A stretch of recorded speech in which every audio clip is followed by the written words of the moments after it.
Hallelujah, hallelujah, hallelujah, hallelujah, hallelujah. Hallelujah. परमेश्वर पिता का धन्यवाद करते हैं आज के इस महान पवित्र और सुंदर समय के लिए। एक बार फिर से ये सुंदर सुबह हम सबके जीवन में है कि हम परमेश्वर की प्रेजेंस में हैं, परमेश्वर की स्तुति, परमेश्वर की आराधना हमने की और अब परमेश्वर के वचन के ऊपर हम मनन करने जा रहे हैं। और जैसा आप सब जानते हैं कि मत्ती की इंजील उसके दूसरे अध्याय उसकी 1 से 12 आयत के ऊपर हमने पिछले 2 संडे भी मनन किया था।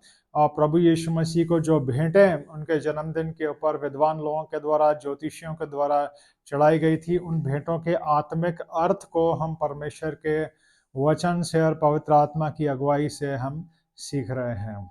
और पहली 2 भेंटों के ऊपर हमने मनन किया था गुजरे 2 संडे के ऊपर। आज तीसरी भेंट के ऊपर हम मनन करेंगे। और उससे पहले कि हम इस वचन में जाएं और इस वचन के ऊपर मनन करें, आज की तीसरी भेंट के ऊपर अपने हर संडे का हम कन्फेशन करेंगे। यहाँ पे जितने भी लोग हैं सब अपना दाहिना हाथ खड़ा कर लें इस तरह से और मेरे पीछे आप बोलें, परमेश्वर का वचन परमेश्वर का वचन जीवित और प्रबल है।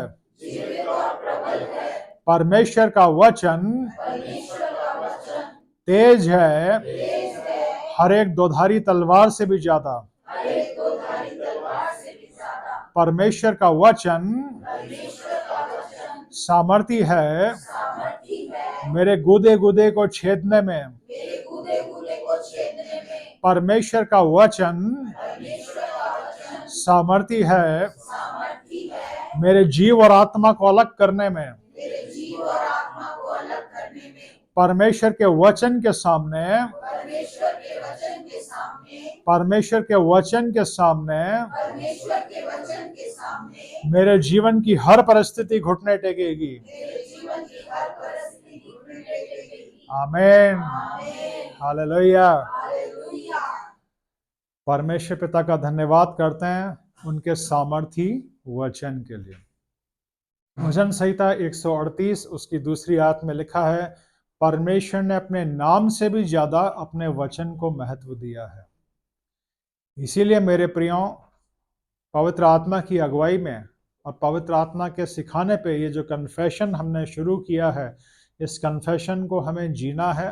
जब परमेश्वर के वचन को खुद अपनी इच्छा से अपने दिल पे, अपने जीवन पे आप चलने देंगे तो परमेश्वर का वचन आपको नई आत्मिक ऊंचाइयों पे ले जाएगा, क्योंकि परमेश्वर के वचन में क्रिएटिंग पावर है। पवित्र बाइबल ही हमें बताती है परमेश्वर के वचन के द्वारा पूरी सृष्टि की रचना हुई। परमेश्वर ने कहा, परमेश्वर कहते गए और इस पूरी सृष्टि का निर्माण होता चला गया। परमेश्वर के वचन के द्वारा ही हमें उद्धार मिलता है। प्रभु यीशु मसीह ने हमें सिखाया कि परमेश्वर के वचन के द्वारा ही मनुष्य जीवित रहता है। तो जब आप परमेश्वर के वचन को सुनते हैं, आपके कानों के जरिए जीवन आपके अंदर जा रहा है। जब आप परमेश्वर के वचन को सुनते हैं, एक क्रिएटिंग पावर आपके कानों के जरिए आपके अंदर जा रही है और वो सब कुछ जो आपके अंदर टूटा फूटा है, जो आपके अंदर एक खाली स्थान है, उसको भरने की सामर्थ परमेश्वर का वचन रखता है। परमेश्वर के वचन में कई बड़े और शक्तिशाली उदाहरण है।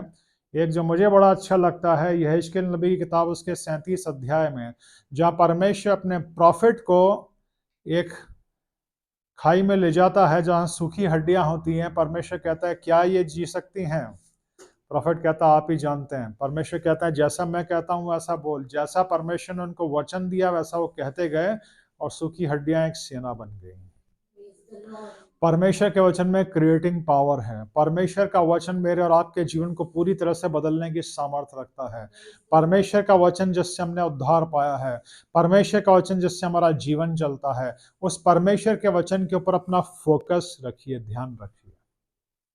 जब भी शैतान आपके दिमाग के ऊपर, आपके इमोशंस के ऊपर हमला करता है, उसका जवाब परमेश्वर के वचन से दीजिए, है ना।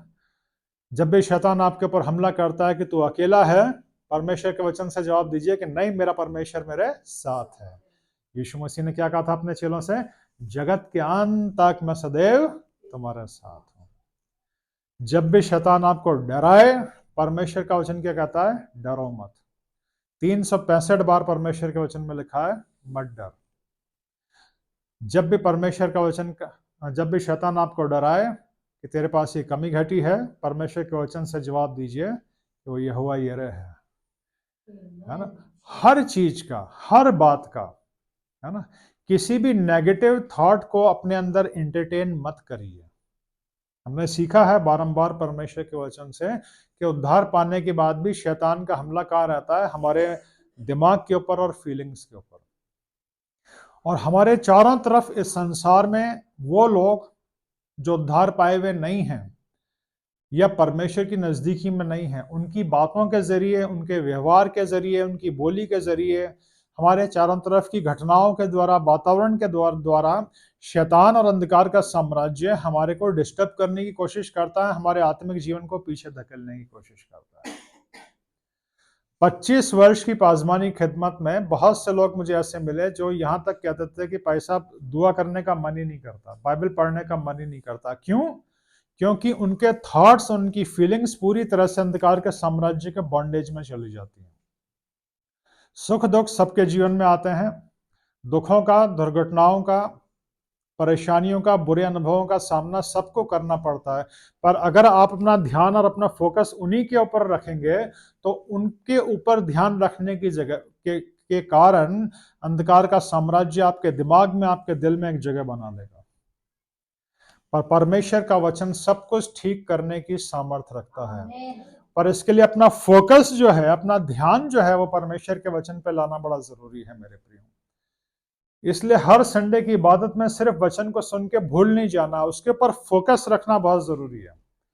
बहुत जरूरी है कि परमेश्वर के वचन के ऊपर फोकस रखिए। पवित्र आत्मा की अगुवाई में मैं हमेशा अपने लोगों को सिखाता हूं, अपनी एक स्पिरिचुअल डायरी बनाइए, उस पर अपनी इंपॉर्टेंट डेट्स को लिखिए। जिस दिन आपने उद्धार पाया, जिस दिन आपने कोई बड़ी आशीष पाई, आपके जीवन में जितने बड़े ऐसे मौके आए जब परमेश्वर ने आपको बहुत आशीष दी, जब आपको आत्मिक जीवन में बहुत अच्छा लगा, उन सबको लिखिए। परमेश्वर के उन वचनों को लिखिए जिनसे आपने आशीष पाई है, और उन डायरी के पन्नों को पलटते रहिए, अपने दिल दिमाग के अंदर रजिस्टर करते रहिए। अगर आपकी याददाश्त अच्छी है तो, नहीं है तो लिखिए। ब्लेसिंग्स के लिए परमेश्वर का बारंबार धन्यवाद करते रहिए, क्योंकि जब तक हम इस शरीर में हैं, मेरे प्रियो ध्यान रखना, शैतान का हमला आपके विचारों के ऊपर, भावनाओं के ऊपर होता रहेगा। उससे वो आपके आत्मिक जीवन को कमजोर करने की कोशिश करेगा। पर हमारे पास ये क्रिएटिंग पावर है जो परमेश्वर का वचन है, जो पवित्र बाइबल है। तो इस वचन के द्वारा आपको अपने आप को मजबूत बनाना है। जैसे जैसे हमारी उम्र बढ़ती है, संसार के अनुसार तो फिजिकल लाइफ में यह शरीर कमजोर होता है, बूढ़ा होता है। और पवित्र बाइबल की शिक्षा है कि शरीर के अंदर आत्मा है जो परमेश्वर का स्वरूप है। जब हम उद्धार पाते हैं तो हमारे अंदर एक स्पिरिचुअल बॉडी का, एक स्पिरिट बॉडी का जन्म होता है, जो परमेश्वर के वचन के द्वारा बड़ी होती है, परमेश्वर के वचन और प्रार्थना से। उस स्पिरिचुअल बॉडी को खूब ये वचन खिलाना है, तो वो बॉडी बढ़ती जाएगी, बढ़ती जाएगी, बढ़ती जाएगी, या बलवंत होती है। और हमारी आत्मा जो है वो हमारे शरीर को, हमारे जीवन को चलाती है मेरे प्रियो। तो परमेश्वर के वचन के कितने फायदे हैं, परमेश्वर के वचन पे गौर करने के, फोकस करने के, चलने के अनगिनत फायदे हैं। तो धन्यवाद करते हैं मैं संडे कन्फेशन का।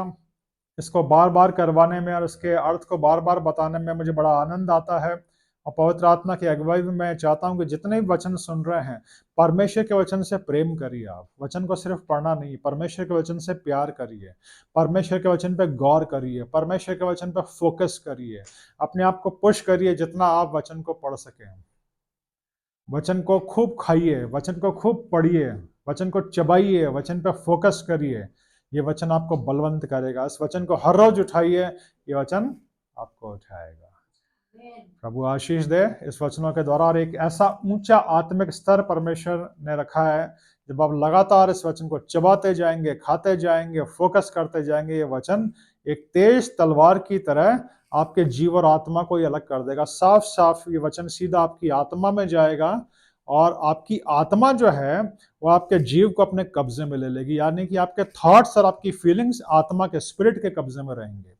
और यही रोमियो की पत्री उसका 8वां अध्याय बताता है कि जितने भी प्रभु यीशु मसीह में, वो आत्मा के अनुसार चलते हैं। स्पिरिट वॉक के ऊपर परमेश्वर का वचन हमें स्पष्ट मार्गदर्शन देता है, जिनमें एक रोमियो की पत्री उसका 8वां अध्याय है। इस स्पिरिट वॉक में हम तब आते हैं जब परमेश्वर के वचन को चलने देते हैं अपनी इच्छा से अपने ऊपर, और वो जीव और आत्मा को अलग कर देता है। तब हमारी आत्मा हमारे जीवन को चलाती है, और ये परमेश्वर की इच्छा है कि उसका हर उद्धार पाया हुआ बच्चा उस स्तर पे पहुंचे।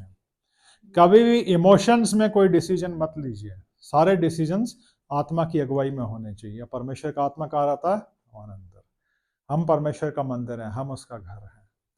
अब आइए चलते हैं अपने आज के इस वचन पे और तीसरे गिफ्ट पे। जैसा कि आप सबको पता है, प्रभु यीशु मसीह के जन्म पे 3 विद्वानों ने, 3 ज्योतिषियों ने प्रभु यीशु मसीह को भेंटें चढ़ाई, जो बड़े आत्मिक अर्थ को ली हुई है। और प्रभु यीशु मसीह संसार में क्यों आए, इस पूरी मानव जाति के लिए वो क्या मीनिंग रखती है, ये भेंटें उस चीज को बताती हैं।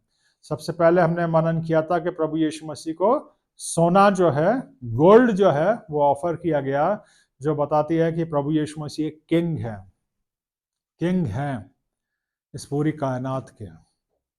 पुराने नियम में भजन संहिता 93 में लिखा है यहोवा राजा है, और प्रकाशित वाक्य 5 अध्याय में लिखा है कि स्वर्ग पृथ्वी का, पृथ्वी के नीचे का भी अब सारा अधिकार परमेश्वर ने स्वयं किसको दे दिया है? प्रभु यीशु मसीह को। अब प्रभु यीशु मसीह राजा है, क्राइस्ट किंग है इस देश के, इस पूरी दुनिया के, इस पूरी कायनात के, इस पूरी सृष्टि में जितनी भी ऐसी चीजें हैं जिनके बारे में हम जानते हैं, जिनके बारे में हम नहीं जानते हैं, जो हमारे देखने में आती हैं, जो हमारे देखने में नहीं आती हैं, और इस दुनिया के अंदर, इस सृष्टि के अंदर हमारा जीवन, हमारा परिवार भी है।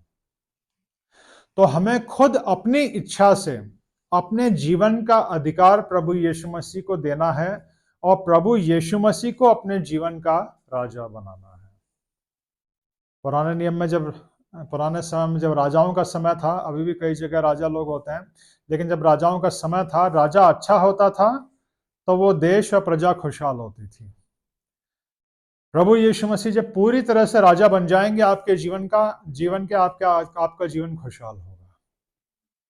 मेरे प्रियो, ये समझने की बात है, उद्धार पाने के बाद भी अंधकार का साम्राज्य कई जगह हमारे जीवन में अपनी जड़ों को जमाए रखता है। उद्धार आपने पा लिया, बहुत अच्छा है, प्रभु का धन्यवाद हो, आपकी आत्मा बच गई नरक की आग से। पर आपके शरीर के ऊपर, आपके जीवन के ऊपर, आपके थॉट्स के ऊपर, आपकी भावनाओं के ऊपर, आपके ऊपर या आपके लोगों के ऊपर अंधकार का साम्राज्य कहीं ना कहीं अपनी जड़ों को जमाए रखता है। प्रभु यीशु मसीह को पूरी तरह से अपने जीवन का राजा बनाएं, अपने शरीर का, अपने विचारों का, अपनी भावनाओं का, है ना। ये विचार और भावनाएं जब परेशान करें, जैसे हम किसी इंसान को कहते हैं ना शट अप, वैसे अपने दिमाग को और अपनी फीलिंग्स को, अपने दिल को भी बोलना है कि शट अप, प्रभु यीशु मसीह राजा हैं। अपने विचारों को, अपने दिल को, अपनी भावनाओं को कभी परेशान नहीं करने देना है अपने आप को। प्रभु यीशु मसीह को पूरी तरह से अपने जीवन का राजा बनाएं। इस वचन को सिर्फ सुन के भूलना नहीं है, हर रोज प्रैक्टिस करना है कि यीशु मसीह मेरे जीवन का राजा है। और ऐसा करने का सबसे अच्छा तरीका है साम 93, बहुत छोटा सा भजन है, उसको पढ़िए। वहां लिखा है यहोवा राजा है, फिर बोलिए यहोवा मेरे जीवन का राजा है, प्रभु यीशु मसीह मेरे जीवन का राजा, परमेश्वर मेरे जीवन का राजा है। तो यीशु मसीह को जब हम खुद अपनी इच्छा से पूरी तरह से अपने जीवन का राजा बनाएंगे, अंधकार के साम्राज्य का प्रभाव हमारे जीवन से समाप्त हो जाएगा। दूसरी भेंट के ऊपर हमने मनन किया था लास्ट संडे, लोबान, जो पवित्रता को और धार्मिकता को बताता है, और प्रभु यीशु मसीह के हाई प्रीस्ट होने को बताता है कि प्रभु यीशु मसीह हमारे हाई प्रीस्ट हैं। और हमने सीखा था लास्ट संडे कि हाई प्रीस्ट का क्या काम होता था। हाई प्रीस्ट पूरी प्रजा की तरफ से परमेश्वर के सामने जाता था मेमने का लहू लेके, और पूरी प्रजा के लिए प्रार्थना करता था, पूरी प्रजा के पापों की माफी के लिए प्रार्थना करता था कि आप सबको माफ कर दीजिए। पूरी प्रजा के पापों के लिए मेमने का लहू लेके हाई प्रीस्ट परमेश्वर के सामने जाता था। प्रभु यीशु मसीह हमारे हाई प्रीस्ट हैं, जो किसी दूसरे मेमने का नहीं, स्वयं अपना लहू लेके परमेश्वर के सामने गए कि इस मानव जाति को आप माफ कर दो, हर उस इंसान को माफ कर दो जिसने मुझे अपना उद्धारकर्ता स्वीकार किया है, क्योंकि इनके जीवन के सारे पापों का मूल्य मैंने चुका दिया। और लॉ क्या कहता है? एक क्राइम की सजा एक जने को ही होगी। तो जब आपने यीशु मसीह को अपना उद्धारकर्ता एक्सेप्ट कर दिया, देन यू आर फ्री। आप पाप की मजदूरी जो मृत्यु है, नरक है, उससे आप मुक्त हो गए। फिर चाहे आपके शारीरिक जीवन का अंत कभी भी हो, आपकी आत्मा नरक में नहीं जाएगी, स्वर्ग में जाएगी, क्योंकि आपके पापों का मूल्य प्रभु यीशु मसीह ने चुका दिया। प्रभु यीशु मसीह अपना लहू लेके परमेश्वर के सामने गए और मेरा नाम लेके, आपका नाम लेके उन्होंने कहा, इसके जीवन के सारे पापों का मूल्य मैंने चुका दिया है, मैं ये अपना ब्लड आपको ऑफर कर रहा हूं। प्रभु यीशु मसीह मेरे और आपके महायाजक हैं, और आज भी वो मेरे और आपके लिए महायाजकीय कार्य कर रहे हैं। परमेश्वर पिता के दाहिने हाथ बैठ के वो मेरे और आपके लिए प्रार्थना करते हैं। जब भी हम कोई गलती करते हैं, कोई पाप करते हैं, प्रभु यीशु, और शैतान एकदम से दोष लगाता है कि देखो उसने पाप किया, उसको मरना चाहिए। प्रभु यीशु मसीह एकदम से कहते हैं, नहीं, इसके बदले मैं मर चुका हूं, ये नहीं मरेगा, मेरा ये बेटा नहीं मरेगा, मेरी ये बेटी नहीं मरी, क्योंकि इसके बदले मैं मर चुका हूं, इसके पाप का मूल्य मैंने चुका दिया है। ये महायाजकीय सेवा, ये महायाजकीय कार्य आज भी प्रभु यीशु मसीह कर रहे हैं और लगातार कर रहे हैं, और जब तक हम जीवित रहेंगे करते रहेंगे। कितना महान है हमारा परमेश्वर। ये गिफ्ट हमारे को ये मैसेज देता है।